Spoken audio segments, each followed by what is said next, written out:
இன்னைக்கு நம்ம எந்த டாபிக் பற்றி பார்க்க போறோம்னா ஹைப்பர் டென்ஷன், அதாவது இரத்த கொதிப்பு. இந்த இரத்த கொதிப்பு பார்த்தீங்கன்னா நார்மலாக ஃபர்ஸ்ட்லாம் பார்த்தீங்கன்னா ஒரு 10 பேரில் ஒரு 2 பேருக்கு இல்லைன்னா ஒருத்தர் தான் வரும். இப்போது 10 பேரில் 8 பேருக்கு அல்லது 7 பேருக்கு இருக்குது. ஓகேங்களா?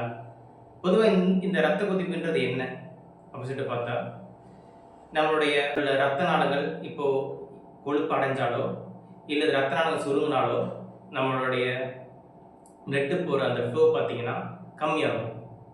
பொதுவாக பார்த்தீங்கன்னா ஒரு பைப் இருக்குது, அந்த பைப்பில் தண்ணி போகுது. அந்த தண்ணி போகிற இடத்துல வந்து நம்ம லேசரை பிடிச்சி வச்சுருக்கோம். அந்த பைப்பு மட்டும் என்னென்னா அமுக்குறோம். அமுக்கும் போது அந்த அந்த ரத்தோட இது என்னென்னா ஃபோர்ஸ் ஆகும். ஓகேங்களா? அதே போல் தான் என்னென்னா நம்மளுக்கு ரத்த நாளங்கள். ஓகேங்களா? ரத்த நாளங்கள் நம்ம சுருங்கும் போதோ இல்லை ரத்த நாளங்களில் என்னென்னா அந்த கொழுப்புகள் வந்து அடைஞ்சாலோ நமக்கு பிளட் வந்து என்னென்னா நமக்கு வந்து ஃபாஸ்ட்டாக போகும். ஓகேங்களா? இதுதான் என்னென்னா ஹைப்பர் டென்ஷன் சொல்கிறோம். இந்த ஹைப்பர் டென்ஷனோட வகைகள் வந்து பார்த்தா 3-4 வகைகள் இருக்குது. பொதுவாக இதை நார்மல் ரேஞ்ச் பார்த்தீங்கன்னா 120/80 mmHன்னு சொல்லுவாங்க. ஓகேங்களா? மேலே 120 பார்த்தீங்கன்னா சிஸ்டோலும், 80 பார்த்தீங்கன்னா டைஸ்டோல். ஓகேங்களா? இதயம் வந்து சுருங்கிறது என்ன சிஸ்டோல், இதயம் வந்து என்ன விரிவடைறது பேர் டைஸ்டோல். ஓகேங்களா? 140/90 இந்த மாதிரி வந்துச்சுன்னா ப்ரீ ஹைப்பர் டென்ஷனும், 160/110 இந்த மாதிரி சொல்லிட்டு வந்துச்சுன்னா போஸ்ட் ஹைப்பர் டென்ஷனும், 180/120 இல்லைனா 130 இந்த மாதிரி சொல்லிட்டு வந்துச்சுன்னா சிஸ்டமிக் ஹைப்பர் டென்ஷன் சொல்லுவாங்க.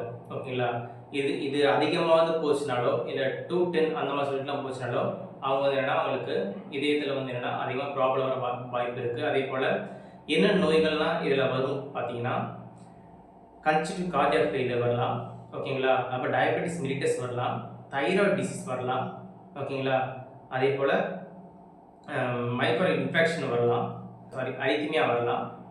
அதே போல் ஸ்ட்ரோக் வரலாம். இந்த மாதிரி பலவிதமான இணைநோய்கள் வரும். ஓகேங்களா? இந்த ஹைப்பர் டென்ஷனால் பலவிதமான இணைநோய்கள் வரும்.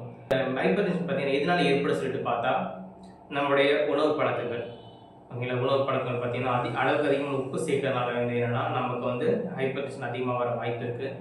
அதே போல் பார்த்தீங்கன்னா நம்மளுடைய புகைப்பிடித்தல், அதுக்கப்புறம் ஆல்கஹாலிசம் இதனால் ஏற்பட வாய்ப்பு இருக்குது. அதே மாதிரி ஸ்ட்ரெஸ், டிப்ரெஷன், ஓகேங்களா? சைக்காலஜிக்கலாக ஸ்ட்ரெஸ், டிப்ரெஷன் நமக்கு அதிகமாக ஏற்பட்டாலும் நமக்கு ஹைப்பர் டென்ஷன் வர வாய்ப்பு இருக்குது. அதே மாதிரி வேலைப்பளு, ஓகேங்களா? வேலைப்பளு இல்லாமல் சாப்பிட்டு உட்காரதுனாலையும் சில டைம் வரலாம்.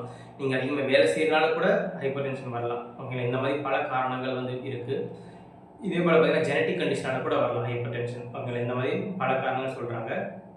இதை எப்படிலாம் குறைக்கலாம் அப்படின்னு சொல்லிட்டு பார்த்தா, இந்த ஹைப்பர் டென்ஷன் பார்த்தீங்கன்னா என்னென்ன சாப்பிடலாம் அப்படின்னு சொல்லிட்டு பார்த்தா அதிகமான பழ வகைகள், விட்டமின் சியாக இருக்கலாம், ஆப்பிள், ஆரஞ்சு, க்ரீன் டீ வச்சு குடிக்கலாம். அளவு அதிகமான க்ரீன் டீ நமக்கு வச்சு குடிக்கும்போது நம்ம உடல் வந்து என்னென்னா அதிகமாக ஃபேட், ஒபிசிட்டி வந்து அதிகமாக இருக்கிறதுனால ஹைப்பர் டென்ஷன் அதிகமாக வர வாய்ப்பு இருக்குது. அதனால் உடல் எடையை குறைக்கலாம். உடல் எடை குறைக்கணும்னா க்ரீன் டீலாம் நம்ம வச்சு குடிக்கலாம். அதே போல் ஜிஞ்சர், பூண்டு இந்த மாதிரி நம்ம உணவில் அதிகமாக சேர்க்கறது மூலம் நம்ம ஹைப்பர் டென்ஷனை குறைக்கலாம். அதே போல் பார்த்திங்கன்னா எண்ணெய் வகைகள் நீங்கள் அதிகமாக குறைக்கிறதுனால என்னென்னா நீங்கள் ஹைப்பர் டென்ஷன் வந்து குறைக்கலாம். இந்த கருவாடாக இருக்கலாம், அதுக்கப்புறம் சிக்கனாக இருக்கலாம். சிக்கன் இந்த மாதிரி சிக்கன் அதிகமாக சாப்பிட்றதுனால கூட நமக்கு ஹைப்பர் டென்ஷன் ஏற்பட வாய்ப்பு இருக்கும். இந்த மைதா, எண்ணெயில் வந்து அதிகமாக பொரிச்செடுத்த உணவுகள் இந்த மாதிரி அதிகமாக சாப்பிடும்போது நமக்கு ஹைப்பர் டென்ஷன் அதிகமாக வர வாய்ப்பு இருக்குது. அதனால் இந்த மாதிரி உணவுகளை தவிர்க்கணும். ஓகேங்களா? அதே போல் அதிகமாக உடற்பயிற்சி தேவை. ஓகேங்களா? எந்த இடத்துக்கு போனாலும் வந்து வாக்கிங் போங்க.